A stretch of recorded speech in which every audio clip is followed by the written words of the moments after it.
교회 여러분, 사람들마다 귀하게 생각하는 보물이 있습니다. 사람들이 생각하는 보물은 내 삶에 의미를 주는 것이고, 그 보물은 내 삶의 빈자리를, 부족함을 채워주는 그런 것들입니다. 여러분, 월급날이 되면 마음이 좋아지지 않습니까? 사람들에게 칭찬을 받으면 그 마음이 밝아지지 않습니까? 자녀들과 또 함께 있으면 그 마음이 좋아지고 의지가 되지 않습니까? 그렇기 때문에 어떤 이들은 재물을 자신의 보물로 삼고, 또 어떤 이들은 자녀들을 보물로 알고 살고, 어떤 이들은 사람들의 칭찬을 보물로 알고 그것을 추구하고 또 그것을 붙들고 그렇게 살아갑니다. 그런데 세상에 있는 것들은 이 성공이나 관계나 물질이나 심지어 가족까지도 일시적인 만족을 주는 것일 뿐, 사실 우리 삶의 근본적인 문제를 해결해 주는 인생의 답은 아닙니다. 상황이 악화되고 처지가 바뀌면 여러분, 우리가 믿었던 것들이 다 허무해지는 그런 일들이 많이 일어납니다. 세상에서 귀한 것들을, 그래서 어떤 분들은 사막의 신기루와 같다, 그렇게 이야기하는 분들도 있으세요. 진짜 같지만 쫓아가서 가보면 허무해진다는 거예요. 그리고 사막을 여행하는 이들에게 가장 위험한 것은 불이 떨어지는 것이 아니라 신기루가 진짜인 줄 알고 따라가는 것이라고 이야기하는 분들도 있습니다. 그런데 세상의 신기루를 쫓아서 살아가는 이들이 사실 참 많습니다. 여행에 갔다 오면 행복할 것 같은데 갔다 와서 무릎만 아프더라, 이런 분들도 있으시지 않습니까? 열심히 구했는데 허무해지게 되는 경우가 적지 않습니다. 오늘 성경에 나오는 사마리아 여인도 그러한 것을 경험했던 여인이었습니다. 그녀는 남편을 5번이나 바꾸면서 자신을 지켜주고 자신의 빈 것을 채워주고 행복해 줄 사람을, 정말 참사랑을 찾았지만 찾지 못했습니다. 만나는 남자들마다 이용하기만 하고 결국 남겨진 것은 깊은 상처와 외로움과 그 마음의 갈증이었습니다. 그렇기 때문에 예수님께서는 사마리아 여인과 만나셨을 때에 내가 주는 물을 마시는 자는 영원히 목마르지 아니하리라 하는 그 말씀으로, 지금까지 네가 살아온 그 방법으로는 안 되고 그 허무한 세월을 채워줄 만한 주님이 필요하다, 그 이야기를 해주셨습니다. 예수님께서는 내가 주는 물을 마시는 자는 영원히 목마르지 아니하리라 하는 그 말씀을 통해서 예수님을 그 마음 가운데 모시고 살아가는 사람이 누리게 될 그 어떤 은혜와 그 복을 말씀해 주셨고, 이 세상의 것을 보물로 알지 말고 예수님을 보물로 알고 그 마음에 모시고 살아야 한다고 그렇게 말씀하셨습니다. 여러분, 예수님께서 우리 마음에 찾아오시게 되시면 그 말씀하신 대로 우리가 영생하도록 솟아오는 그 샘물을 마시면서 살 수 있게 되지 않습니까?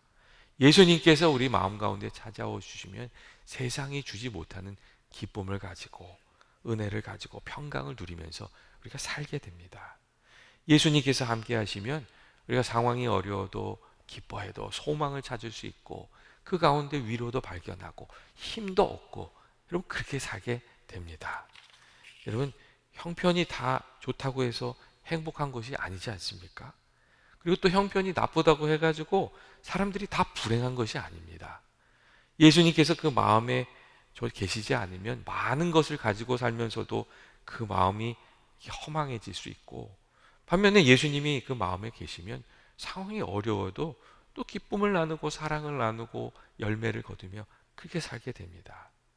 이 주님이 주시는 그 공급해 주시는 위로가 있고 또 능력이 있고 생명이 있기 때문에 그런 것이죠.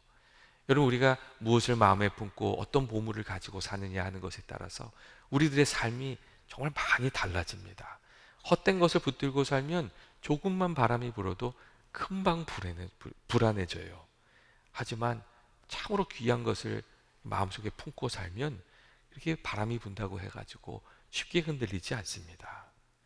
우리 인생의 참 보물이 되시는 예수님을 마음속에 모시면 그리고 당당함이 생기는 것이죠. 그리고 헛된 것에 마음을 잘 빼앗기지 않습니다. 사도 바울이 그런 이야기를 하지 않았습니까?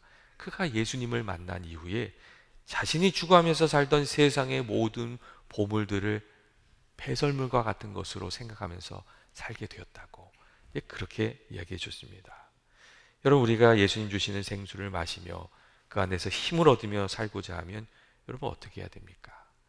예수님께서 우리들의 삶에 정말 답이 되시는 분이시라는 것을 먼저 우리가 믿어야 하고, 날마다 예수님을 우리들의 삶 속에 이렇게 구하면서 주님이 함께해 주심을 간구하면서 살아야 됩니다.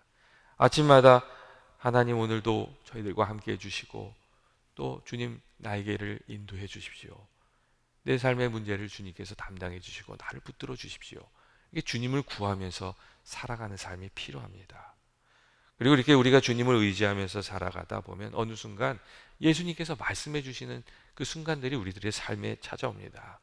우리가 말씀을 펴서 주님의 말씀을 구하면서 살아가다 보면 어느 순간 하나님께서 그 말씀을 통해서 우리들을 만나 주시고 말씀해 주시는 그 순간을 만나게 되는 거죠. 그리고 그 말씀이 위로가 되고 힘이 되고 우리 인생을 밝혀주는 그 인도하시는 그 말씀이 되는 것, 그 빛이 되는 것을 우리가 알게 됩니다. 이 말씀을 이렇게 우리가 듣고 거기에 이끌림을 받아서 살다 보면 내 힘으로 사는 것이 아니라 주의 말씀의 능력으로 산다고 이렇게 고백하게 됩니다.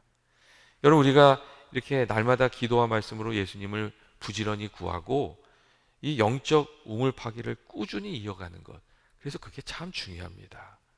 기도와 말씀으로 영적인 우물파기를 게을리하지 않는 사람들이 어느 순간 이 영혼을 적셔주시는 하나님의 음성을 듣게 되기 때문에 그렇습니다.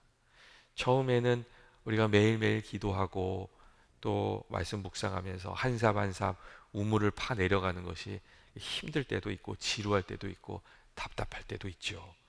하지만 내가 정말 예수님을 만나야 되겠다, 하나님의 말씀으로 살아야 되겠다, 그 결단을 가지고 이렇게 매일매일 기도하고 그 마른 우물바닥을 파 내려가다 보면 어느 순간 생수의 근원이 터져 나오고 그 말씀 가운데 내 내면이 이렇게 내 영혼이 이렇게 촉촉하게 적셔지는 그런 은혜의 순간들도 만나게 됩니다.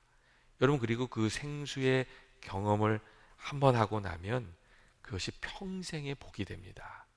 주님의 은혜를 한번 우리가 경험하고 나면 그것을 단단히 붙들고 매 그때부터는 주님께 담대하게 나가서 그 생수를 구하면서 그 생수를 얻으면서 살아가는 삶이 됩니다.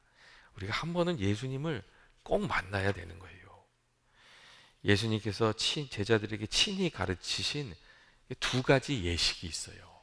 하나는 세례이고 세례를 베풀라, 세례를 가르치셨고, 다른 하나는 성찬을 가르치셨어요. 특별히 예수님께서는 이 성찬의 예식을 통해서 무엇을 가르치셨냐면 예수님을 우리 안에 모시고 이 내면에 채우면서 사는 그 삶을 가르치셨어요. 성찬식에서는 예수님께서 이 땅에 우리를 위해서 오신, 그리고 이 땅에 오셨을 뿐만 아니라 우리를 위한 빵과 포도주가 되신 그 깊은 뜻이 거기에 담겨져 있습니다. 예수님께서 왜 내 살을 먹고 내 피를 마시라고 그렇게 말씀하시는 겁니까? 우리가 음식을 먹고 마심으로 그 안에 모셔야, 우리 안에 품어야 힘이 되고 생명이 되는 것처럼 생명이 되시는 예수님을 우리들의 마음속에, 우리 삶 속에 영접하고 살아야 주님이 주시는 생명의 능력으로 살 수 있기 때문에 그렇습니다. 제자들에게 성찬을 베푸시면서 예수님께서 그 말씀하시잖아요. 내 살은 참된 양식이요 내 피는 참된 음료로다. 내 살을 먹고 마시는 자는 내 안에 거하고 나도 그의 안에 거하나니 살아계신 아버지께서 나를 보내심에 내가 아버지로 사는 것 같이 나를 먹는 그 사람도 나로 말미암아 살리라. 나를 먹는 자는 나로 말미암아 살리라. 주님이 주시는 생명을 가지고 사는 것이다. 예수님 그렇게 말씀하셨습니다. 날마다 예수님을 그 마음에 모시고 사는 이들이 여러분 주님의 능력을 힘입어서 사는 것입니다. 날마다 예수님을 내 안에 모시며 살면 이전에 내 힘으로 할 수 없었던 것들을 주님이 감당할 수 있게 도와주십니다. 알 수 없었던 것, 깨닫지 못했던 것 어느 순간 주님이 깨닫게 해주시고, 살피지 못했던 것들을 살피면서 살아가게 하시고, 용서하지 못했던 사람들을 품을 수 있게 해주시고, 그리고 인내할 수 없었던 일들을 또 인내하면서 주님이 주시는 힘으로 살아가게 됩니다. 웃을 수 없는 상황에도 주님께서 한 번, 두 번 이렇게 즐거운 기쁨을 주시면 그 어려운 상황을 웃으면서 또 넘길 수 있게 됩니다. 이해할 수 없는 일들 만나도 하나님의 사랑과 섭리가 우리들의 마음속에 믿어지면 그 어려운 길들을 우리가 넉넉히 이길 수 있게 됩니다. 주님이 주시는 힘으로 사는 것이죠. 세상에서 이 세상의 우물에 서성이면서 살면 여러분, 예수님이 주시는 생수는 맛보기가 어렵습니다. 세상 것도 붙들고 예수님도 붙들고 왔다 갔다 하면서 주님 주신 은혜 받기 어렵습니다. 세상의 방법으로도 한번 살아보고 예수님 주신 방법으로도 살아보고, 여러분 그렇게 왔다 갔다 해가지고 어떻게 예수님을 만나고 은혜를 체험하면서 살 수가 있겠어요?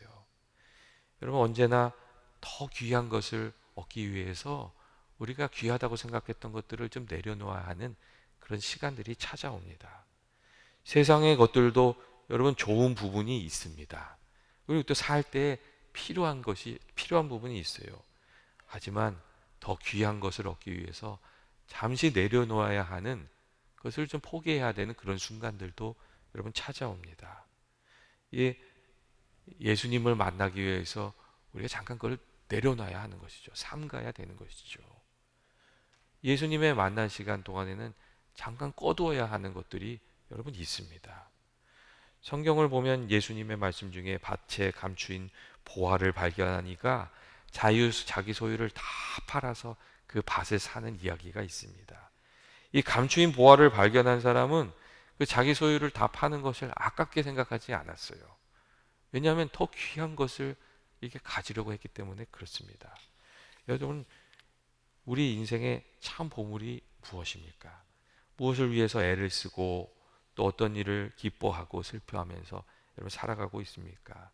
세상의 많은 것들이 우리들의 삶에 필요하고 또 중요하지만 우리 인생의 갈증을 정말 해결해 주시는 분은 예수님인 줄 알고 주님을 날마다 더 구하면서 살아가는 저와 여러분이 되시기를 원합니다. 예수님을 날마다 생각하면 주님이 우리의 삶에 이렇게 찾아와 주세요. 우리가 하나님을 생각하면 하나님이 우리와 함께 해주시는 거예요.